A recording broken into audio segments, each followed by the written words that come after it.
Bismillahirrahmanirrahim. Assalamualaikum warahmatullahi wabarakatuh. Waalaikumsalam warahmatullahi wabarakatuh. Alhamdulillah wassalatu wassalamu ala Rasulillah wa ala alihi wa sahbihi wa man da'a bi da'watihi wastanna bi sunnatihi ila yaumi liqa'i rabbih.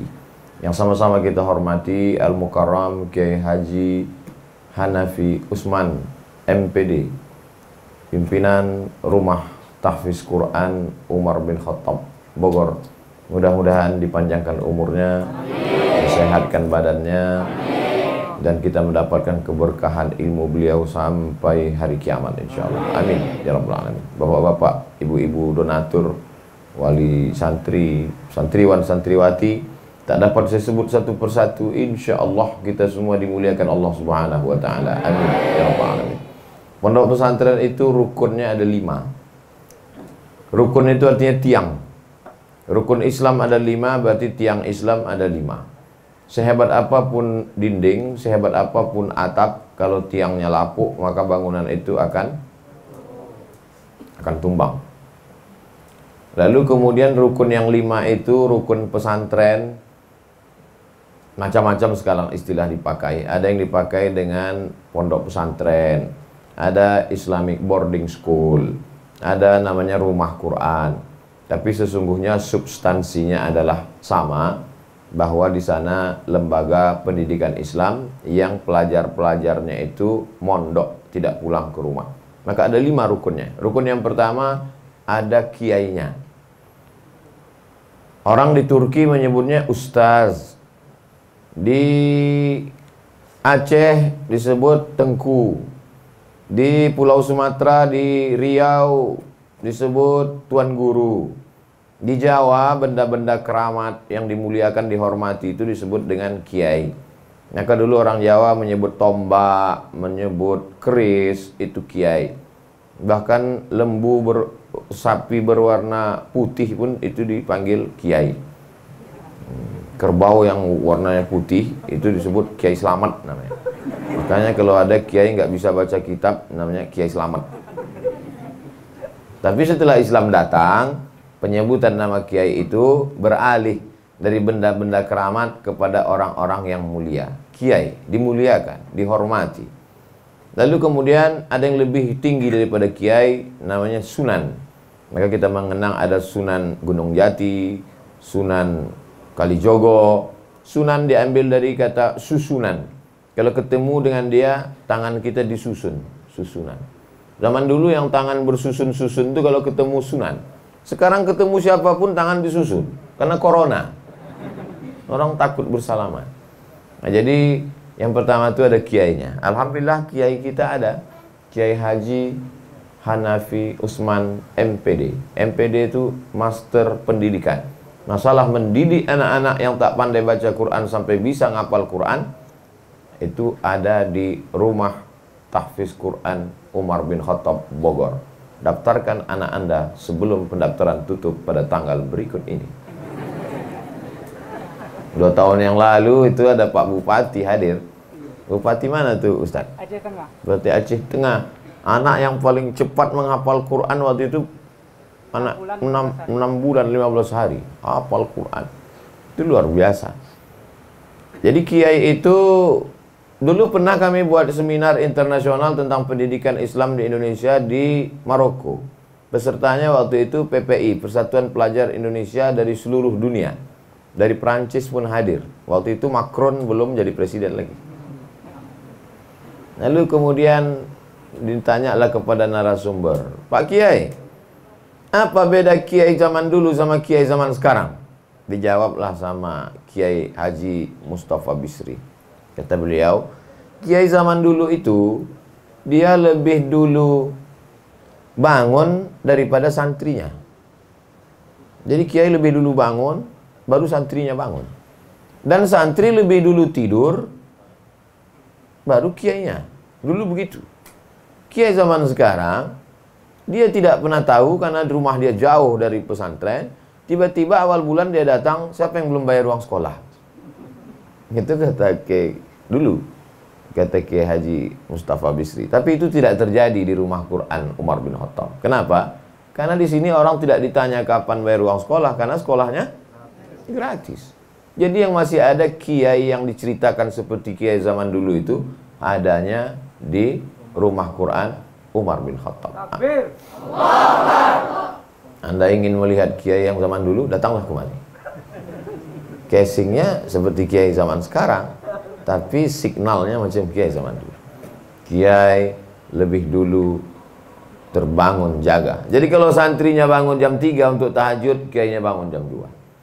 Kalau santrinya tidur jam 10, maka kiainya tidur jam 12. Dia mengontrol kamar ke kamar, apakah santri. Beda sama guru di sekolah. Guru di sekolah hanya dari jam 8 pagi sampai jam 4 sore. Tapi kiai, dari mulai bagaimana tempat tidurnya rapi, dari malam bagaimana melipat pakaian, diperiksa semua kuku santriwan santriwati. Dia tahu mana yang udah mandi, mana yang belum. Dia tahu mana kerahnya, ada kitab kuning apa tidak, Arab gundul. Dia tahu bau santri itu, tahu dia.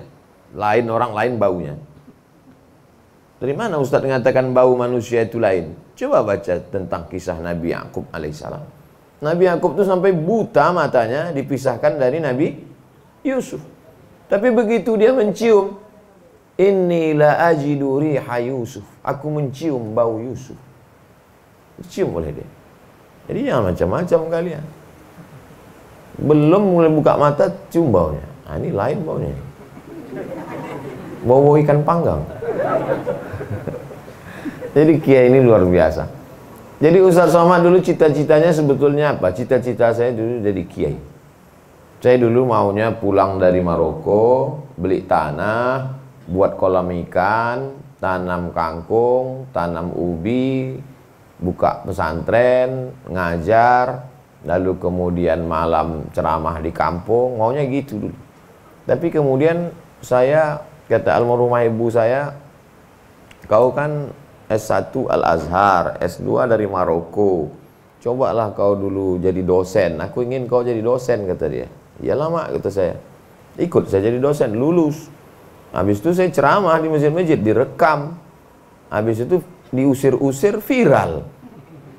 Nah, ini ceramah, tapi cita-cita saya tetap, sebelum saya mati saya ingin tetap jadi kiai di pondok pesantren.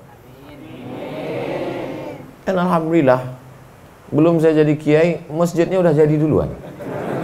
Masjid Al-Musola. Masya Allah. Terus terang, kalaulah tidak segan nangis di depan anak-anak, udah nangis saya. Tapi saya tahan, nanti saya nangis takutnya kata jamaah, alah paling nangis kena asap ikan bakar. Jadi cita-cita saya, kalau titel rasanya udah panjang sekali. Sampai penuh itu tadi prasasti itu. Profesor, Doktor, Kiai Haji Abdul Somad, LC, DSA, PhD. Itu pun masih kurang lagi. Datuk Sri Ulama, Setia Negara, KI Jaga, Mangkudilaga.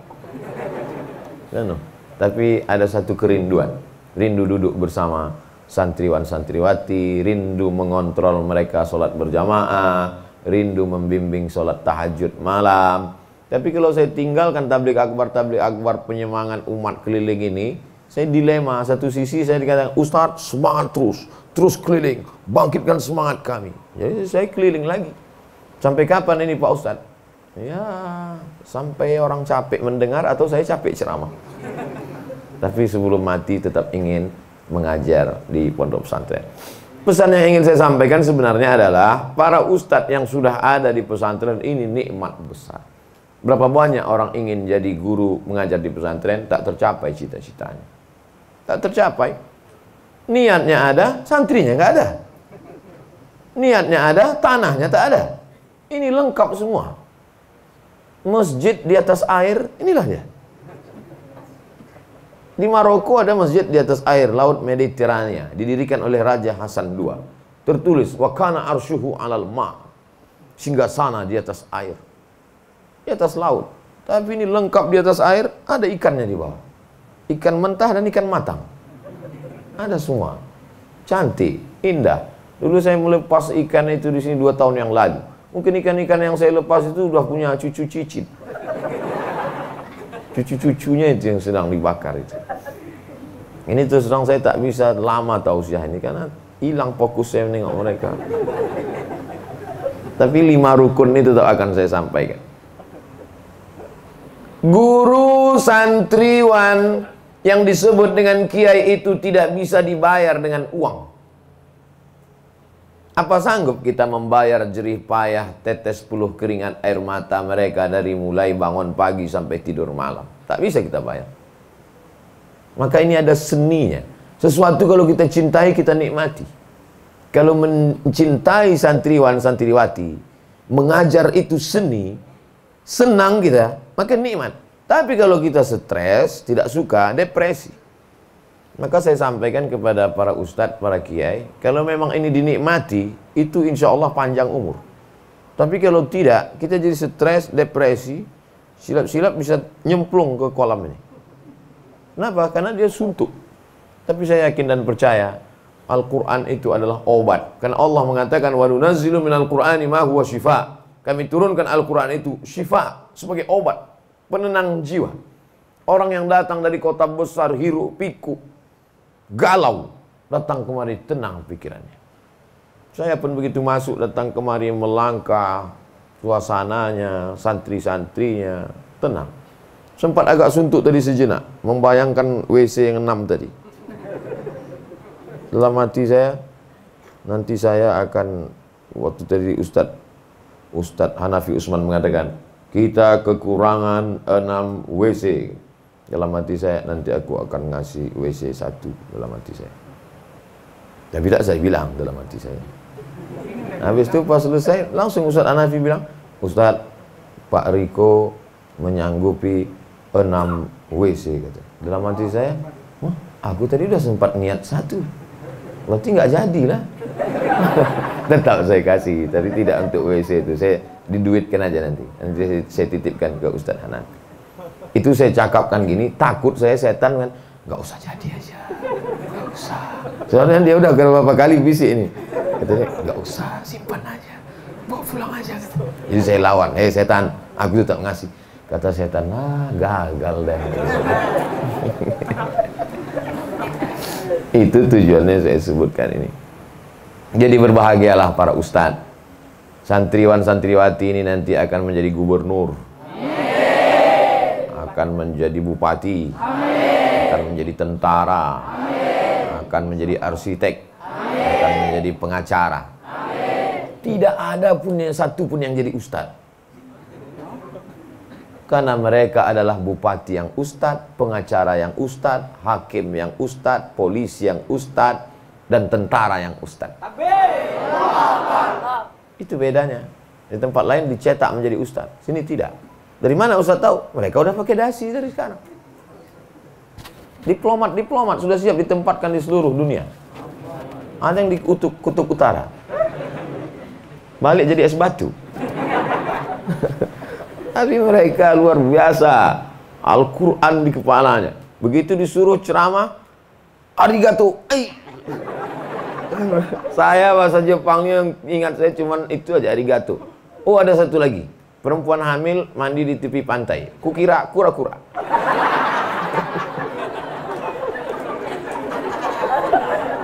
Itu jangan kalian ingat-ingat. Aduh, Masya Allah. Ketika mereka ini nanti menjadi orang-orang yang berhasil dan kita menjalani usia tua mati, kita dimakan cacing tanah. Yang kaya-kaya hartanya tinggal, yang pejabat-pejabat jabatannya binasa. Tapi bapak, ibu, para ustadz, ustazah, para kiai, para guru, itu yang mengalir, yang menjamin mengalir itu Nabi Muhammad SAW. Iza matal insan, kalau manusia mati, inqata'a, putus semuanya. Tapi ada yang tetap connect. Apa dia? Ilmun yuntafa'u bih. Maka ikhlaslah karena Allah Subhanahu wa ta'ala. Saya tidak ragu sedikit pun para ustadz ustazah ini orang-orang ikhlas. Kalau tidak ikhlas tidak akan mungkin jadi 250 anak-anak yang luar biasa. Betul? Karena keikhlasan mereka lah kalian hafal Quran. Karena keikhlasan mereka. Tapi yang namanya hati itu kadang berbolak-balik. Karena berbolak-balik itulah dia namanya qalb. Qallaba yuqallibu taqallaba yataqallabu ya muqallibal qulub. Berbolak-balik dia. Pagi jadi ustaz, Bisa sore jadi setengah ustaz. Bisa, tapi tidak di sini, di tempat-tempat lain. Pagi jadi ustaz ngajar nahu, sore bisa jadi ustaz ngajar pelet. Bisa, pelet ikan.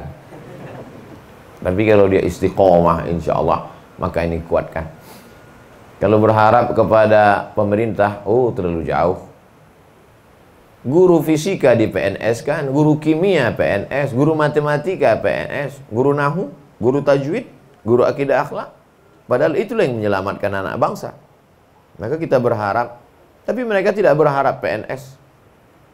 Malah yang udah PNS jadi keluar PNS. Ustaz Somad. Mereka hanya berharap pada ridho Allah Subhanahu wa ta'ala. Ada amal yang tetap mengalir. Ini rukun yang pertama, para ustadz, para kiai. Rukun yang kedua adalah santriwan, santriwati. Bahasa Arabnya talibun. Talibun diambil dari kata tolaba yatlubu. Apa makna tolaba yatlubu? Mencari. Dia selalu mencari. Utlubil ilma walau bisin. Carilah ilmu walaupun ke negeri Cina. Dulu begitu bunyi hadisnya, carilah ilmu walaupun ke negeri Cina. Sekarang nggak perlu lagi ke Cina, karena Cina udah datang ke sini. Ilmu dagangnya, ilmu bisnisnya, ilmu interaksi sosialnya. Tapi ada yang menyebutkan mengapa disebut Cina, karena Cina negeri yang paling jauh dari kota Makkah waktu itu. Ada Romawi dekat, ada Persia dekat dari Makkah, tapi Cina jauh. Tapi ada juga yang menyebut karena memang di sana peradaban yang luar biasa. Tapi makna tolabatlubu adalah mencari. Mencari nahwu, mencari sharaf, mencari mantik, mencari ma'ani, mencari balaghah. Tapi juga di samping itu dia mencari fisika, kimia, bahasa Inggris, matematika. Bahkan di rumah Quran Umar bin Khattab tidak hanya bahasa Inggris, bahasa Jepang. Jepang yang paling kejam, sehebat-hebatnya, sedahsyat-dahsyatnya Belanda 350 tahun, lebih kejam lagi Jepang. Saya benci betul dengan Jepang. Sampai saya injak-injak dia. Itulah dia jadi sendal Jepang. Tiba-tiba bahasa Jepang dipelajari di rumah Quran ini. Kenapa dipelajari? Kita kalau benci sama orang, kita benci pada bahasanya. Rupanya santriwan-santriwati rumah Quran Umar bin Khattab, dia punya pandangan yang lain. Kalau benci dengan Jepang, dia mau buat Jepang itu bersyahadat asyhadu an la ilaha illallah. Maka yang nanti muncul apa namanya? Yamaha Syariah, Honda Syariah, Mitsubishi Syariah. Disunatnya semua Yamaha, Mitsubishi, Toyota itu sunatnya semua. Jadi lain cara dia. Man arafa lughata qaumin amina makrahum. Siapa yang paham bahasa suatu negeri, maka dia akan aman dari tipu daya, tipu muslihat negeri tersebut. Yahudi paling jahat, Yahudi paling luar biasa, membunuh nabi-nabi. Yuzab kullama ja'akum rasulun bima la tahwa anfusukum mustakbartum fa fariqun fakadzabtum wa fariqun taqtulun. Kalau kamu datang terhadap suatu negeri, lalu kemudian nabi-nabi datang kepada mereka tak sesuai dengan hawa nafsu mereka, maka sekelompok nabi-nabi itu mereka bunuh, sekelompoknya lagi mereka sakiti. Begitulah hebatnya Yahudi. Tapi Nabi menugaskan sahabat untuk belajar bahasa Yahudi. Nama sahabat itu Zaid bin Thabit. Ta'allamtuhu wa hadaqatuhu. Aku belajar bahasa Yahudi itu, wa hadaqatuhu, dan aku faham sefaham-fahamnya. Berapa lama dia belajar bahasa Yahudi? Nisfa syahrin, setengah bulan. Setengah bulan dia belajar bahasa Yahudi. Begitu cerdasnya dia. Ananda sekalian yang sudah belajar bahasa Inggris, tadi sudah saya dengar bahasa Inggrisnya mantap, bahasa Jepangnya mantap, bahasa Sundanya, apalagi kumaha atuh damang. Maka insya Allah ini menjadi alat berbahasa. Pakaiannya sudah bersih, pakai dasi, pakai sorban, pakai peci, penampilannya sudah, gizinya pula sehat, lengkap semuanya, makanannya lengkap, olahraga lengkap. Kita disuruh alimu auladakum as-sibahah war-rimayah, ajarkan anak-anak kamu berenang dan memanah. Memanah di sini bebas, semua bisa dipanah burung-burung. Berenang pun tinggal habis keluar assalamualaikum warahmatullahi wabarakatuh, berenang langsung bawah. Sehat-sehat fisiknya semua. Di luar sana anak-anak merokok, cabut dari sekolah, merokok, pakai lem kambing. Yang level SD lem kambing, yang SMP ganja, yang SMA sabu-sabu, yang kuliah sakau, S2 mati. Tapi anak-anakku bersih, bersih dadanya, bersih imannya, bersih paru-parunya. Maka beruntunglah kalian menjadi santriwan, santriwati rumah Quran. Insya Allah semuanya menjadi penghafal Quran 30 juz. Amin. Apa ya jadi penghafal Quran? Paling-paling nanti jadi imam sholat tarawih. Ini pengetahuan yang tidak diupdate. Paling banyak dapat beasiswa Fakultas Kedokteran Universitas Islam UII, Universitas Islam Indonesia Yogyakarta. Paling banyak dapat beasiswa Fakultas Kedokteran adalah penghafal Quran. Ustaz tahu dari mana? Baca korannya? Enggak, saya sampai ke sana, rektornya yang ngomong. Paling banyak di sini penghafal Quran dapat beasiswa. Yang mau jadi dokter, yang mau jadi dokter angkat tangan. Enggak ada. Mereka malu, mereka tawadu. Bagi mereka cukup dalam hati, guys. Masih viral tentara angkatan laut apa angkatan udara waktu itu dites suruh baca Al-Quran, penghafal Quran. Datang SMS ke tim UAS, pembukaan khusus penerimaan tentara penghafal Quran. Maka generasi ke depan adalah generasi Qurani. Kalian bisa pilih cita-cita mau apa. Bahwa ada di antara kalian yang pergi ke Mesir, ke Al-Azhar, biasa. Memang dari dulu anak pesantren ke Azhar. Ada yang pergi ke Madinah, biasa. Tapi saya ingin kalian adalah orang-orang yang luar biasa. Spesialis otak.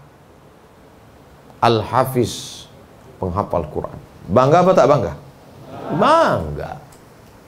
Ceramahnya ketika di masjid dia cerita tentang mukjizat-mukjizat. Jamaah sekalian, manusia itu diciptakan dari nutfah berubah menjadi alaqah, dari alaqah berubah menjadi mudghah, berubah dari fakasawna al-'idhama lahma, thumma ansha'nahu khalqan akhar, fatabarakallahu ahsanul khaliqin. Betapa bangganya umat ini menjelaskan tentang proses penciptaan manusia dari sperma berubah menjadi darah, berubah menjadi daging, menjadi tulang, tulang dibalut daging, menjadi manusia. Yang menjelaskan adalah orang hafal Quran dan dia adalah seorang dokter. Masuk akal apa tak masuk akal? Masuk akal. Coba kalau Abdul Somad yang menjelaskan itu, orang bingung semua. Betul apa enggak ini? Ngerti enggak dia masalah kedokteran? Man takallama fi ghairi fannihi ata bil ajaib. Siapa yang bicara bukan pada bidangnya, ngomongnya ajaib-ajaib. Aneh-aneh. Dokter pun bingung. Bapak selama jadi di Fakultas Kedokteran pernah dengar penjelasan seperti Ustaz Somad ini? Belum. Ini dapatnya dari mana nih? Google. Maka keyakinan orang bertambah. Kalau kalian menjadi orang-orang hebat, menjadi hakim, menjadi jaksa, menjadi pengacara, maka kalian bisa membela umat yang tertindas, yang tak punya uang untuk membayar pengacara karena tanahnya diambil oleh penguasa, perusahaan, dan lain sebagainya. Siap menjadi penguasa? Siap menjadi pengacara? Siap menjadi dokter? Siap menjadi polisi? Siap menjadi tentara? Takbir! Generasi inilah generasi yang enak dipandang, sejuk dipandang mata. Qurrata a'yun, yang selalu didoakan oleh ayah ibu kalian. Rabbana hablana min azwajina wa dzurriyyatina qurrata a'yun, sejuk dipandang mata, enak dipandang mata. Bahasa Inggrisnya good looking. Good, bagus. Looking, look. Good looking, enak dipandang mata. Ganteng-ganteng orang. Untung saya tak ada anak perempuan. Kalau ada saya booking satu. Hafal Quran, sehat, bahasa Inggris bisa, bahasa Jepang bisa. Nanti kalau jalan-jalan ke Jepang, mereka guide-nya. Iki piro masih Ci? Ini santrinya. Jadi kalian tahan-tahan di sini sampai 6 tahun ya Ustaz? Sampai 6 tahun, tamat. Setelah 6 tahun kalian akan terbang sejauh mata memandang. Dan setelah itu nanti kita akan adakan reuni akbar alumni Rumah Quran Umar bin Khattab Bogor. Penceramah tahun 2050 nanti kita adakan. Penceramah. Waktu itu sebagian bapak-bapak ini udah meninggal. Saya masih hidup. Penceramah reuni akbar angkatan 2020 diadakan 2050 waktu itu umur saya 2040 umur saya 63. 73. Oh, udah nggak bisa naik pesawat lagi. Kita pakai streaming aja lah. Pakai aplikasi Zoom. Andai pun saya mati, saya tidak berkecil hati. Kenapa? Karena pahala tetap mengalir ke makam saya. Amin. Kenapa kalian aminkan? Berarti mau saya cepat mati. Rukunnya 2 sudah. Guru sudah ada. Santri sudah ada. Tapi guru sama santri tidak akan bisa duduk bersama kalau tidak ada tempat duduknya. Apa itu? Masjid. Maka dulu santri sama ini rumah kiai, ini masjid. Itu selalu berseberangan. Coba pergi ke Gontor Darussalam. Ini masjid, ini rumah kiai. Rata-rata susunannya begitu. Kenapa? Karena memang disitulah dia. Kiai menjadi magnet. Magnet itu kalau diletakkan maka semua besi-besi yang ada di sekeliling menarik dia. Di mana ada gula di situ ada semut. Dan mereka selalu mengkaji di masjid. Dulu kelas tidak ada. Sebelum ada Belanda datang, itu makanya disebut dengan santri sorogan. Duduk. Orang Arab menyebutnya halaqah. Halaqah artinya lingkaran. Kiai duduk, lalu santri berkeliling baca kitab kuning. Lalu kemudian mulai pakai kelas-kelas. Terserah mau pakai kelas, mau pakai saung. Dan sekarang orang mulai bosan pakai kelas, terkungkung pikirannya sempit. Maka muncullah apa yang disebut dengan sekolah alam. Sekolah di bawah pohon kayu, sekolah di saung, sekolah tidak lagi terikat pada kelas.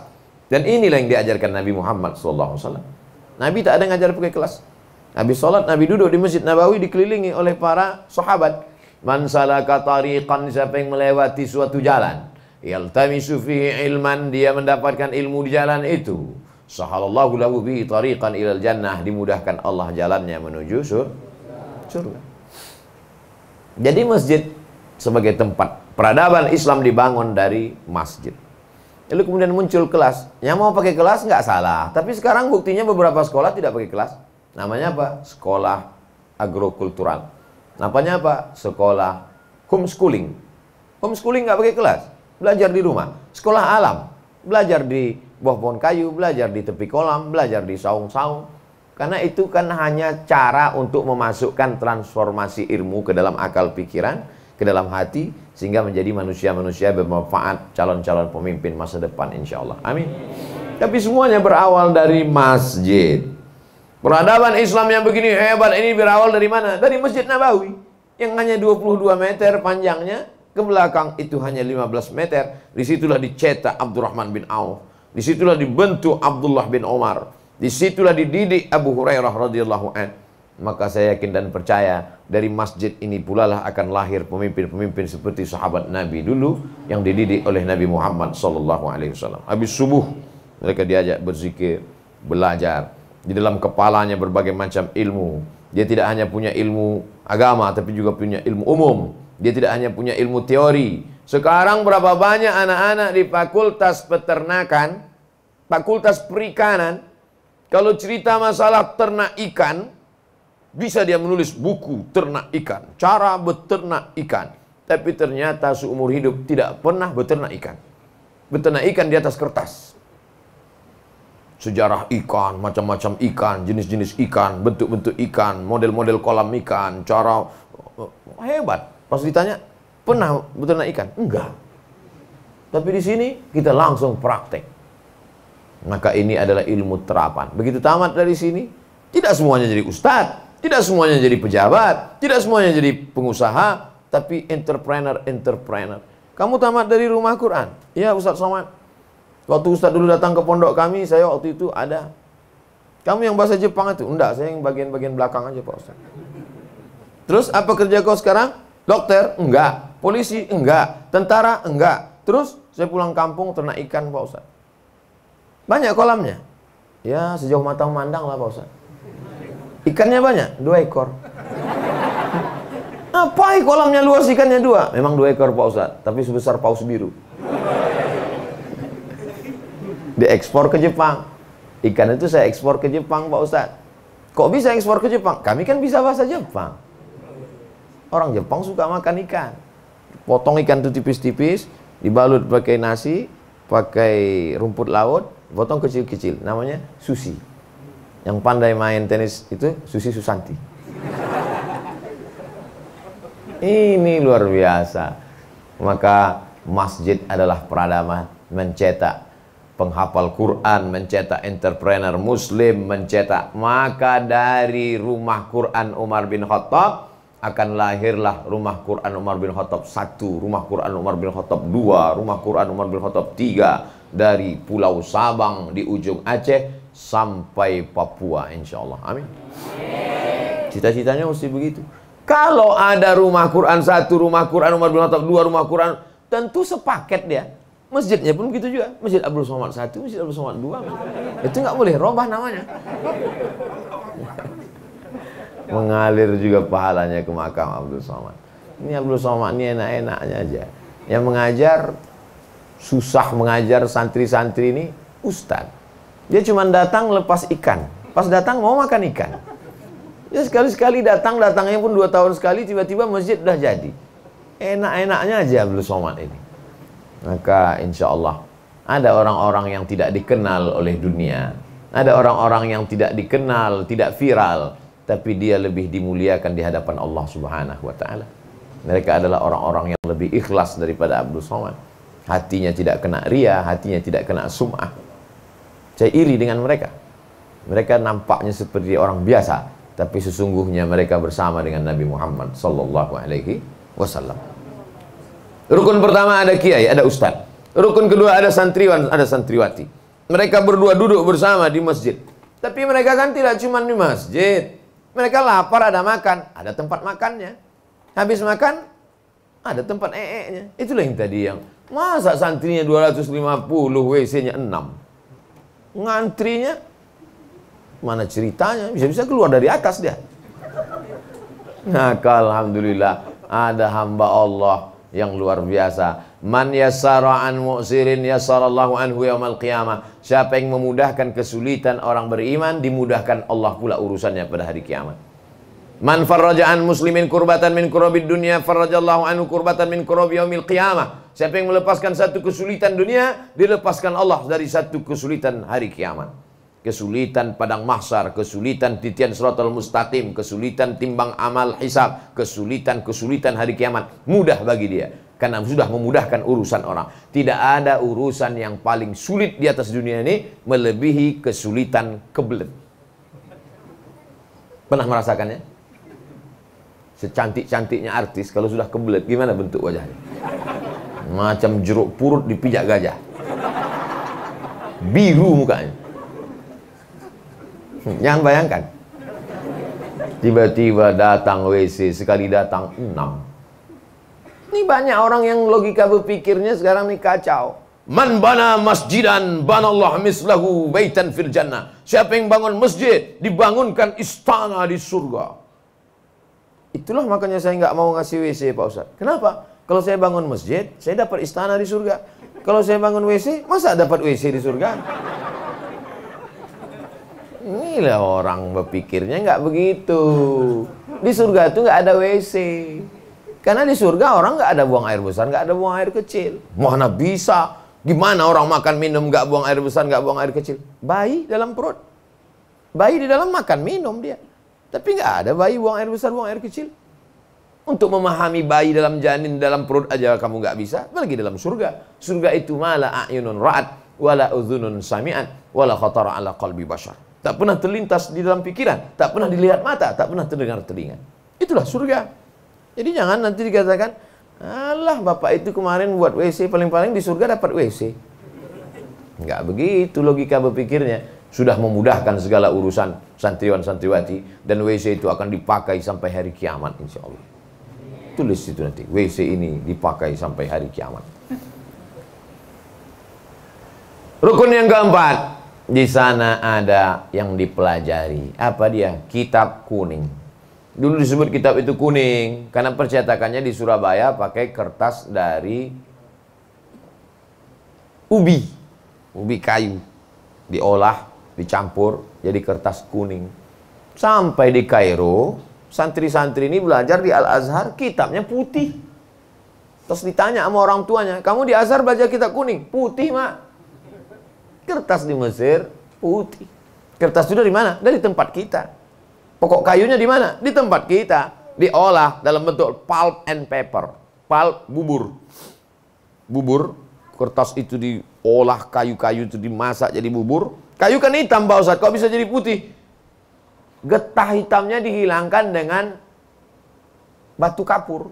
Batu kapurnya juga dari tempat kita. Kertas-kertas yang mahal diekspor keluar. Yang kuning tetap dipakai di tempat kita. Makanya buku-buku Abdul Somad warnanya kuning. Kenapa dicetak pakai kertas kuning? Murah. Yang putih, yang cantik diekspor. Lalu kemudian bacalah kitab kuning. Walaupun nanti warnanya putih, maka membaca kitab kuning. Kitab kuning itu tidak ada dalam bahasa lain. Itu hanya ada dalam bahasa Arab. Bahasa Arab lah yang ada baris atas, baris bawah. Bahasa Indonesia nggak ada. Bahasa Inggris tak ada. I see Muhammadan. This is Muhammadun. I am walking with Muhammadin. Ada? Tak ada. Bahasa Jepang ada? Ada bahasa Jepang? Baris atas, baris bawah, baris depan ada? Tak ada. Itu hanya ada dalam bahasa Arab. Hadza Muhammadun. Ra'aitu Muhammadan. Marartu bi Muhammadin. Ashhadu anna Muhammadan. Ashhadu anna Muhammadan Rasulullah. Kenapa Muhammadan? Karena isim inna. Asalnya Muhammadun. Begitu datang inna, ashhadu anna Muhammadan. Abdus Somad. Kalau dipanggil ya abda, jadi munada. Itu hanya ada dalam bahasa Arab. Dan itu yang dipahami. Itu bukan asal-asalan membarisinya. Dan imam kalau tidak jelas dia baris atas baris bawah, dia bisa kacau. Makmumnya kritik, imamnya bingung. Inna anzalnahu fi lailatul wa ma adraka ma lailatul bingung nih, lailatul apa lailatul ya? Tapi kalau dia yakin nahunya mantap, semua makmum mengkritik, sekali lailatul tetap lailatul. Inna anzalnahu fi bingung. Kalau ada huruf jar sampai mati tetap baris bawah kasroh. Inna anzalnahu fi lailatul qadr wa ma adraka ma lailatul. Kenapa ragu? Jangan nanti karena bingung biar apa? Wa ma adraka ma lailat.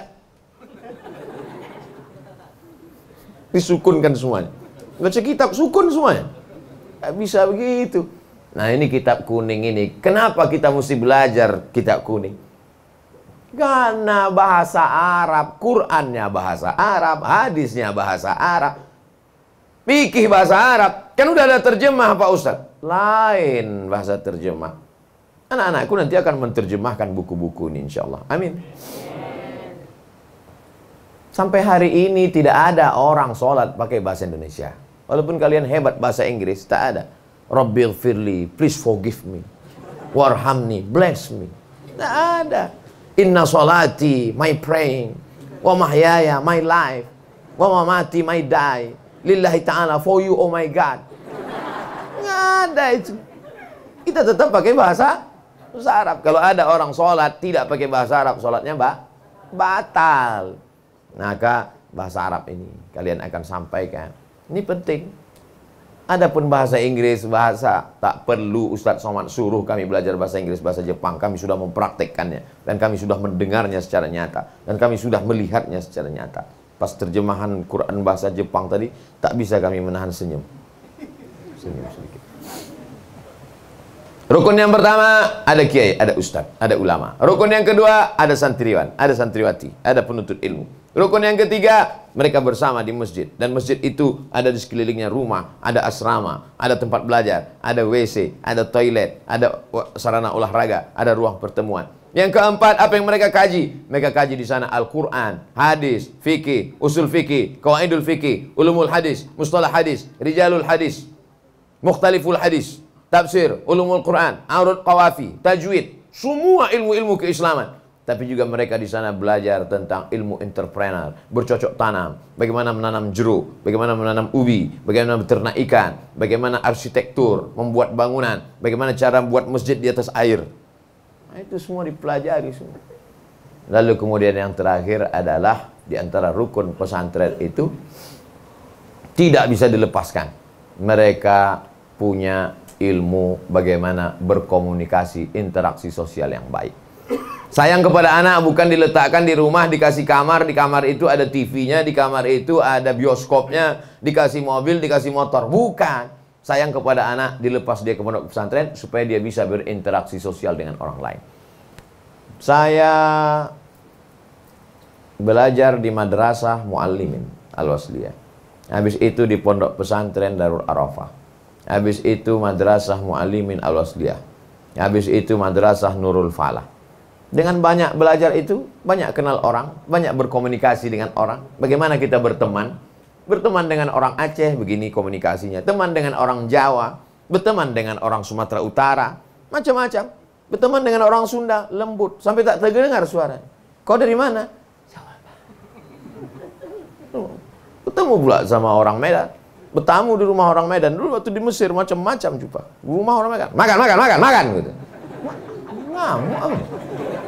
Takut semua yang dari Jawa takut. Saya bilang ini kawan kita dari Medan. Di Medan memang keras suaranya karena di sana banyak gunung, angin kencang. Nah, itu macam dia bukan marah, memang gitu setelannya. Jadi sedang berkomunikasi. Sehingga kalau kita paham sifat tabiat orang, kita tidak terkejut. Maka sesungguhnya dengan di pesantren ini anak-anak sedang nanti ketika kalian menjadi pemimpin, menjadi komandan, menjadi pimpinan, menjadi direktur, menjadi kepala daerah, sudah tahu tipikal-tipikal orang, sudah bisa menghadapi orang, komunikasinya baik. Berapa banyak orang ilmunya banyak, tapi tidak bisa berkomunikasi. Maka di pesantren komunikasi. Komunikasi bukan hanya belajar bahasa, tapi bagaimana memahami sifat orang. Oh, saya sudah kenal itu. Dia itu kan orang dari timur, dia orang Makassar, dia orang Bugis. Saya dulu waktu di pesantren sama berteman, udah kenal baik. Nah ini komunikasi ini mesti ditata dengan baik. Saya kira kalau ini bisa kita wujudkan, inilah cara untuk memperbaiki Indonesia insya Allah. Bapak-bapak, ibu, donatur-donatur sekalian, harta yang selama ini kau belikan mobil, kau meninggal dunia mobilmu dijual. Kau bangunkan ke rumah, rumahmu besar, kau meninggal, rumahmu akan diambil, dibagi-bagi hartanya oleh ahli waris. Tapi yang kau wakafkan untuk masjid, untuk WC, untuk santri dan santriwati, itulah yang mengalir di hadapan Allah Subhanahu wa Ta'ala. Itu pula yang akan melapangkan alam kuburmu, itu pula yang akan memberkahi hidupmu, dan keberkahan kita semua akan mengalir berkat kemuliaan Al-Quran. Makanya doanya Allahumma rahamna bil. Rumah yang dibacakan Al-Quran, mengalir Quran di sana. Kamar yang dibacakan Al-Quran, mengalir rahmat di sana. Idza quri'al Qur'anu fastami'u lahu wa ansitu la'allakum. Allahumma arhamna bil Qur'an waj'alhu lana imaman wa nuran wa hudaw wa rahmah. Allahumma dhakkirna minhu ma nasina wa 'allimna minhu ma jahilna warzuqna tilawatahu ana al-laili wa atrafan nahar waj'alhu lana hujjatan ya rabbal alamin. Waj'alhu lana hujjatan. Jadilah Al-Quran itu sebagai pembela kami nanti pada saat tak ada yang bisa membela. Yauma yafirrul mar'u min akhihi, saudara kandung tak bisa membela. Wa ummihi, emak kandung tak bisa membela. Wa abi, ayah kandung tak bisa membela. Tapi ada yang membela kita nanti di sana adalah Al-Quran. Kalian adalah anak-anak yang akan memasangkan tajun minan nur, mahkota dari cahaya di atas kepala. Kalau kau menghafal Quran, bagus. Tak bisa hafal Quran, anakmu hafal Quran. Saya nih Pak Ustaz gak bisa baca Quran, gak bisa lihat Quran, gak bisa ngapal Quran. Asal melihat Quran, meleleh air mata saya. Kenapa? Minus. Kacamata tebal. Asal ditengok itu bersatu titik ya, titik ba, titik nun, titik ta, titik sa. Maka ketika dia tidak bisa membaca Quran, tidak bisa melihat Quran, dibalaskannya sakit hatinya. Anak-anak bangsa ini mesti hafal Quran. Maka saya berikan beasiswa full. Begitu cara pikirnya. Sekarang banyak orang, saya nggak bisa baca Quran Pak Ustaz, maka anak-anak saya mesti lebih bodoh daripada saya. Nauzubillah. Kita balaskan sakit hati kita. Mudah-mudahan 5 rukun ini menjadi pelajaran buat kita bersama. Bagi yang sudah berwakaf, berinfak, bersedekah, saya ucapkan barakallahu laka fi rizqika. Allah memberkahi rezekimu wahai saudara-saudaraku. Anak-anakku sekalian menjadi penghafal Quran, para ustadz dan ustazah menjadi orang-orang yang mengalir pahalanya. Saya datang kemari menumpang tuah, kata orang Melayu. Mudah-mudahan saya dapat kecipratan pahalanya pula insyaallah. Amin ya rabbal alamin. Ala hazihi niyah wa kulli niyatin salihah. Untuk niat yang baik ini mari kita sama-sama berdoa kepada Allah. Al-Fatihah. A'udzubillahi minasyaitonir rajim. Bismillahirrahmanirrahim. Alhamdulillahirabbil alamin arrahmanir rahim maliki yaumiddin. Iyyaka na'budu wa iyyaka nasta'in. Ihdinas siratal mustaqim. Shiratal ladzina an'amta 'alaihim ghairil maghdubi 'alaihim waladdallin. Amin. Allahumma anzilir rahmata was salamata wal barakata 'ala hadhil jamaah. Turunkan keselamatan, kerahmatan, keberkahan kepada seluruh jamaah ini ya Allah. Allahumma arhamna bil Qur'an. Curahkan rahmatmu kepada kami berkat kemuliaan Al-Quran. Allahumma arhamna bihamalatil Qur'an. Curahkan rahmatmu kepada kami berkat para penghafal Al-Quran. Waj'alhu lana imaman ya rabbal alamin. Jadikan Al-Quran ini sebagai pembimbing kami, wahai Engkau Tuhan semesta alam. Allahumma rzuqna rizqan halalan thayyiban mubarakan fi. Saudara-saudara kami yang sudah bersedekah, berwakaf, berinfak, berikanlah rezeki yang halal dan barakah supaya bisa melanjutkan infak wakaf sedekahnya sampai hari kiamat ya Allah. Mengalir pada saat semua amal terputus, melapangkan kubur, menerangi alam barzah, menjadikan alam barzah terang benderang sejauh mata memandang. Ya akramal akramin, akrimna, muliakan kami, wala tuhinna, jangan kau hinakan kami. Allahumma a'inna ala dzikrika, tolong hati kami supaya senantiasa berzikir mengingatmu, lidah kami bersyukur kepadamu, wa syukrika wa husni ibadatik. La tada'lana fi maqamina hadha wa fi sa'atina hadhihi dzamban illa ghafarta. Keluar kami dari majlis ini dalam keadaan bersih dari dosa-dosa. Wala aiban illa satarta, tutupi cacat dan aib kami ya Allah. Wala musafiran illa wasalta, yang musafir sampaikan ke tujuannya dengan selamat. Wala maridan illa syafaita, yang sakit maka sehatkan untuk selamanya ya Allah. Wala hajatan min hawaijid dunya wal akhirati laka ridha wa lana fiha salah illa qadaitaha wa yassartaha. Adapun segala hajat kami, hajat dunia, hajat akhirat, maka mudahkanlah ya Allah, tunaikanlah ya Allah. Barik lana fi arzaqina, berikan berkah pada rezeki yang kau titipkan pada saudara-saudara kami ya Allah. Allah maftah lana futuhal arifin, bukakan pintu hati anak-anak kami untuk menghafal Al-Quran. Allahumma faqihhum fid din, dalamkan ilmu agamanya. Muallimhumut ta'wil, ajarkan mereka pemahaman Quran yang benar. Warzuqhum fahmal mursalin, berikan pemahaman seperti yang kau berikan kepada para nabi dan wali-walimu ya Allah. Allahumma alif baina qulubina, satukan hati kami untuk mendidik anak-anak kami ini menjadi pemimpin-pemimpin bangsa ya Allah. Allahumma dafa'na al-ghala wal waba wal fasha wal riba wal zina wal munkar. Selamatkan anak-anak kami ini daripada aliran liberal, sekuler, komunis. Selamatkan daripada perbuatan keji dan mungkar. Allahumma khtim lana bihusnil khatimah wa la takhtim alaina bisu'il khatimah. Allahumma ja'al akhir kalamina inda intihai ajalina, jadikan akhir kalam kami ketika ajal kami sampai, yang terakhir keluar dari mulut kami la ilaha illallah Muhammadur Rasulullah sallallahu alaihi wasallam. Rabbana atina fid dunya hasanah wa fil akhirati hasanah wa qina adzabannar. Wa sallallahu ala sayyidina wa maulana wa syafi'ina Muhammad wa ala alihi wa sahbihi wa sallam. Walhamdulillahi rabbil alamin. Taqabbalallahu minkum minna wa minkum taqabbal ya karim.